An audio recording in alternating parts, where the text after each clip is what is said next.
Hello guys, I am Ricky and you're most welcome to our YouTube channel Nirmala निर्वाण classes. आज जो हम लोग देखने वाले हैं वो टॉपिक है निहारिका।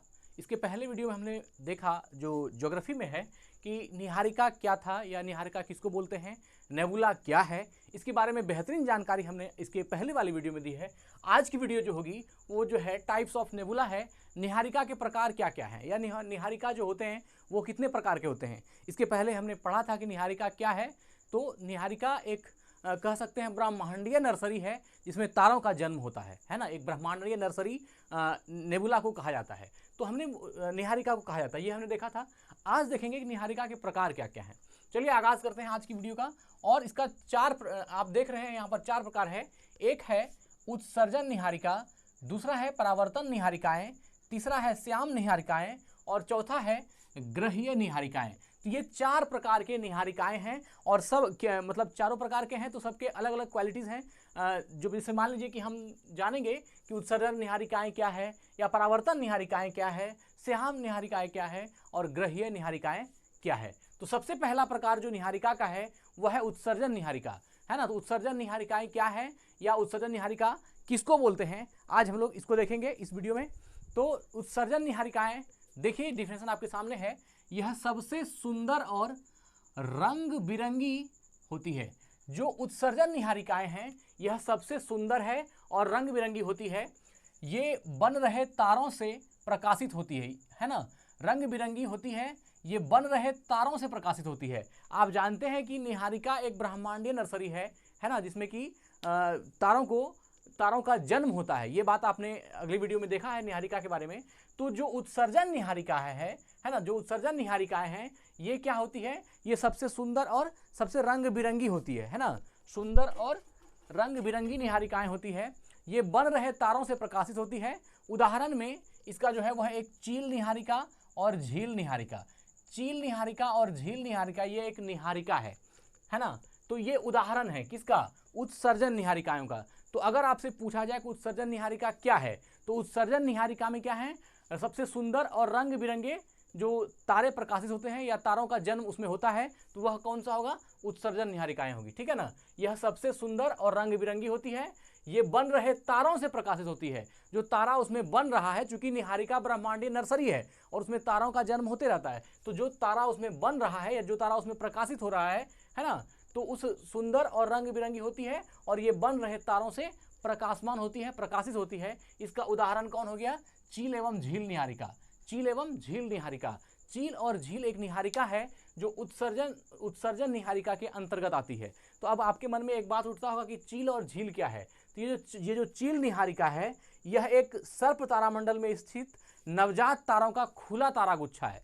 सर्प तारामंडल जो है, उस सर्प तारामंडल में, है ना, उस सर्प तारामंडल में स्थित नवजात तारे का, नवजात मतलब आप जानते ही हैं जिसका जन्म नया नया हो, है ना। जैसे नवजात शिशु बोलते हैं, ऐसा शिशु जिसका जन्म तुरंत हुआ हो। तो नवजात तारे मतलब ऐसा तारा जिसका जन्म जस्ट हुआ हो। तो ये जो नवजात तारों का समूह होगा वो किसमें होगा, उत्सर्जन निहारिका में होगा, ठीक है ना। तो क्या बोला, ये जो चील निहारिका है हम ये बता रहे हैं कि ये क्या है। तो ये सर्प तारामंडल में स्थित नवजात तारों का एक खुला तारागुच्छा है। इसके इर्द गिर्द एक चील की आकृति की निहारिकाएं फैली होती है। वह जो आकृति चील की होती है, मतलब कि जैसे मान लीजिए हम चील निहारिका में बहुत सारे तारों का जन्म होता है, बहुत सारे तारे जो हैं नवजात तारे इसमें हैं। तो उन नवजात तारों से जो उसका तारागुच्छ है, या कह सकते हैं कि सर्प तारामंडल में स्थित नवजात तारों का एक खुला तारागुच्छा है जिसके इर्द गिर्द एक चील की आकृति वाली निहारिका फैली होती है। मतलब उसके इर्द गिर्द जो निहारिका होती है उसकी आकृति चील के समान होती है, इसलिए उसको क्या कहा गया, चील निहारिका कहा गया, है ना। चील निहारिका मूल रूप से जो नवजात तारे होंगे वह सब आपका किस में आ जाएगा, उत्सर्जन निहारिका में आएगा, है ना। जो नवजात तारे हैं, जो तारे बन रहे हैं या जो स्टार्ट है, उसका जन्म हुआ है, बर्थ है तारे का, तो वह सब चील में आएगा या झील निहारिका में आएगा। और ये पूरा किस में आएगा, उत्सर्जन निहारिका के अंतर्गत आएगा। अब जो ये चील निहारिका है ये पृथ्वी से लगभग 6500 प्रकाश वर्ष की दूरी पर स्थित है। कौन, चील निहारिका पृथ्वी से 6500 प्रकाश वर्ष की दूरी पर स्थित है। इसमें सबसे जो रोशन तारे हैं उसका नाम मैग्नीट्यूड है। इस चील निहारिका का सबसे रोशन तारा जो है उसका नाम है मैग्नीट्यूड, है ना। मैग्नीट्यूड यह एक तारा है जो सबसे रोशनमान तारा है चील निहारिका का, है ना। चील निहारिका जो है उसका सबसे चमकीला तारा है, मैग्नीट्यूड है। चलिए आगे बढ़ते हैं। ये चील और झील निहारिका किसका उदाहरण है? उत्सर्जन निहारिकाओं का। और उत्सर्जन निहारिका में क्या होगा? इसमें सबसे सुंदर और रंग बिरंगे होते हैं। ये बन रहे तारों से प्रकाशित होती है। उदाहरण में इसका चील और झील निहारिका है। चलिए अब दूसरा देखते हैं, परावर्तन निहारिका। दूसरा टाइप क्या है? परावर्तन निहारिका। यह तारे के प्रकाश को परावर्तित करती है। यह एक ऐसी निहारिका है जो तारे के प्रकाश को परावर्तित करती है। तारों से जो प्रकाश होती है उसको क्या करती है? रिफ्लेक्ट करती है, उसको परावर्तित करती है। ये तारे या तो निहारिका के अंदर होते हैं या पास में होते हैं, है ना। या तो अंदर होगा या पास में होगा। और इसका उदाहरण कौन है? तो इसका उदाहरण है प्लेइडेस निहारिका। कौन है? प्लेइडेस निहारिका, है ना। प्लेइडेस एक निहारिका है। प्लेइडेस एक निहारिका है जो परावर्तन निहारिका के अंतर्गत है। किसके अंतर्गत है? परावर्तन निहारिका के अंतर्गत। परावर्तन निहारिका में क्या होता है? यह तारे के प्रकाश को परावर्तित करता है ना। ये तारे या तो निहारिका के अंदर होते हैं या पास में होते हैं। उदाहरण के लिए कौन है? प्लेइडेस निहारिका। प्लेइडेस निहारिका याद रखिएगा, प्लेइडेस निहारिका। तो उत्सर्जन निहारिका में क्या देखा आपने? सुंदर और रंग बिरंगी तारे, है ना। तारों के प्रकाशित तारे जो है उस निहारिका में प्रकाशित होते रहते हैं। ये हो गया उत्सर्जन निहारिका। परावर्तन निहारिका में क्या है? इसमें तारे के प्रकाश को परावर्तित करती है और ये तारे या तो निहारिका के अंदर होते हैं या फिर निहारिका के बहुत करीब होते हैं। ये हो गया परावर्तन निहारिका। इसका उदाहरण है प्लेइडेस निहारिका। तीसरा है श्याम निहारिकाएं। क्या है? श्याम निहारिकाएं। ये अपने पीछे से आने वाली प्रकाश को एक दीवार की तरह रोक देती है। देखिए श्याम मतलब होता है काला, है ना। श्याम बरन मेरे मदन गोपाल मतलब काला कलर। या फिर इसको आप कृष्ण भी कह सकते हैं। कृष्ण मतलब भी काला होता है ना। कृष्ण भगवान मतलब काला और श्याम मतलब भी काला। तो यह जो श्याम निहारिका है इसका मतलब क्या हुआ? काली निहारिकाएं या काला निहारिकाएं।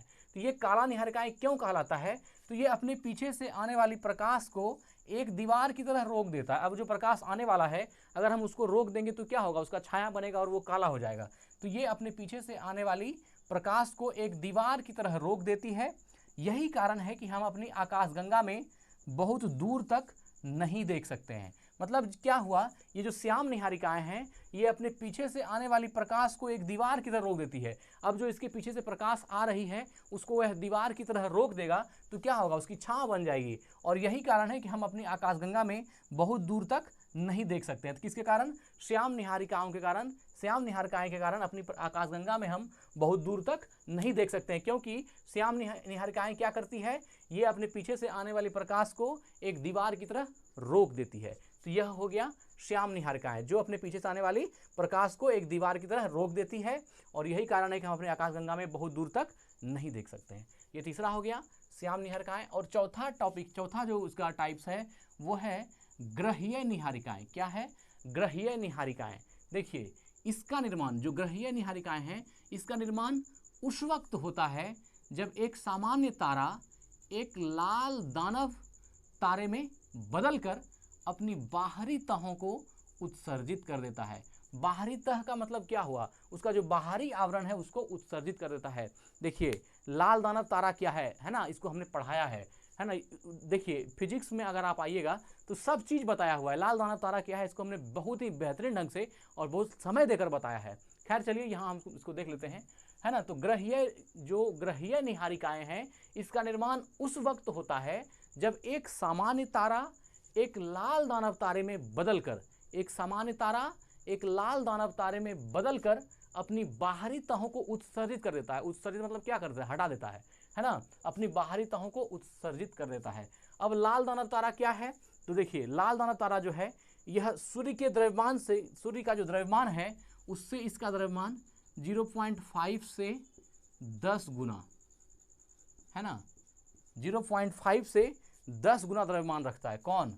तो ये जो है आपका लाल दानव तारा। लाल दानव तारा का द्रव्यमान जो है वह सूर्य के द्रव्यमान से, किसके? सोचिए कितना भयंकर है, सूर्य के द्रव्यमान से। लाल दानव तारा का द्रव्यमान सूर्य के द्रव्यमान से 0.5 से 10 गुना द्रव्यमान रखता है। ऐसे तारों का बाहरी वायुमंडल फूलकर पतला हो जाता है। जो लाल दानव तारा है ऐसे तारे का बाहरी जो आवरण है ना, वह लाल होकर के फूल करके क्या हो जाता है?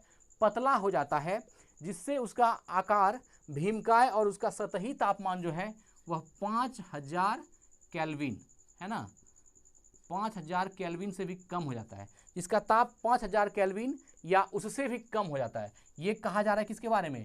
लाल दानव तारा के बारे में, जिसका कि द्रव्यमान सूर्य के द्रव्यमान का 0.5 गुना है, या सूर्य के द्रव्यमान का 10 गुना भी हो सकता है। 0.5 से 10 गुना तक द्रव्यमान हो सकता है किसका? लाल दानव तारे का। और इसका जो बाहरी परत है वह लाल होकर के पतला हो जाता है और क्या होता है, वह उत्सर्जित हो जाता है। ये लाल दानव तारे के बारे में कहा जा रहा है। और इसका जो तापमान होता है वह लगभग 5000 केल्विन, इससे भी कम हो जाता है, मतलब बहुत कम टेम्परेचर। ये केल्विन में कहा जा रहा है, याद रखिएगा, सेल्सियस नहीं है, 5000 केल्विन में ये लाल दानव तारे का जो है तापमान होता है। इसी वजह से इसका आकार गोल होता है। इसलिए इसका आकार क्या होता है? गोल हो जाता है, क्योंकि है ना, लाल दानव तारे में बदल कर अपनी बाहरी तह को, जो उसका बाहरी सतह है, बाहरी तह को उत्सर्जित कर देता है, मतलब वह उसको क्या करता है? हटा देता है, निकाल देता है बाहर। इस वजह से इसका आकार क्या होता है? गोल होता है। किसका? ग्रहीय निहारिकाओं का आकार गोल होता है। तो ग्रहीय निहारिकाएं क्या हो गया? इसका निर्माण उस वक्त होता है जब एक सामान्य तारा एक लाल दानव तारे में बदलकर अपनी बाहरी तहों को उत्सर्जित कर देता है। इसी वजह से इसका आकार क्या है? गोल होता है। ठीक है। अब है ओरियन नेबुला, है ना। ये ओरियन नेबुला नहीं है, ये एक पॉइंट आपका है, जो कि ऐसा कोई टाइप्स नहीं है। टाइप बस इसका 4 ही था जो आपने देखा, उत्सर्जन निहारिकाएं, परावर्तन निहारिकाएं, श्याम निहारिकाएं और ग्रहीय निहारिकाएं। ये जो ओरियन नेबुला हमारी आकाशगंगा के सबसे शीतल और चमकीले तारों का समूह है। एक तारा नहीं है, तारों का समूह है।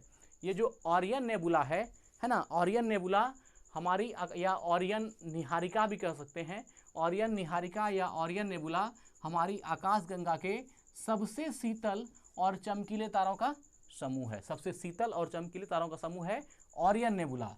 अब देखिए यहाँ तक जो है आपका निहारिका से संबंधित जो पॉइंट था, चारों टाइप्स हमने देखा। ठीक है। पहला था उत्सर्जन निहारिकाएं, इसमें सुंदर सुंदर और रंग बिरंगे तारे जो हैं प्रकाशित होते रहते हैं, ये उत्सर्जन निहारिकाएं हैं। परावर्तन निहारिका में क्या है?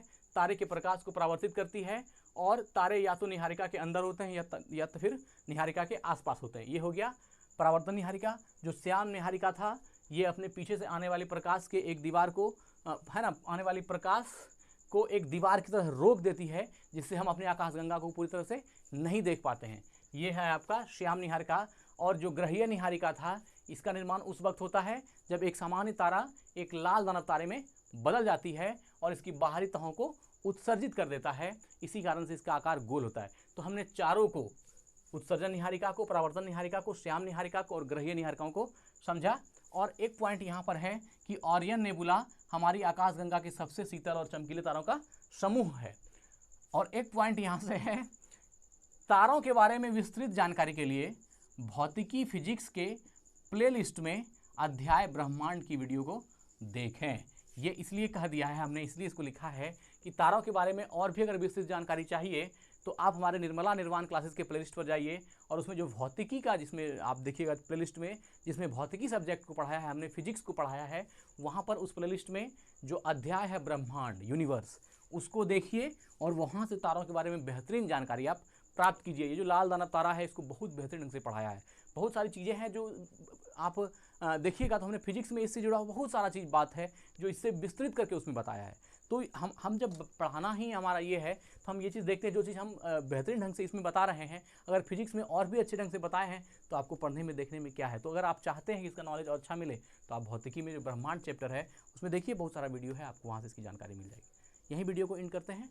स्वस्थ रहें, अपना ख्याल रखें। जय हिंद, जय भारत।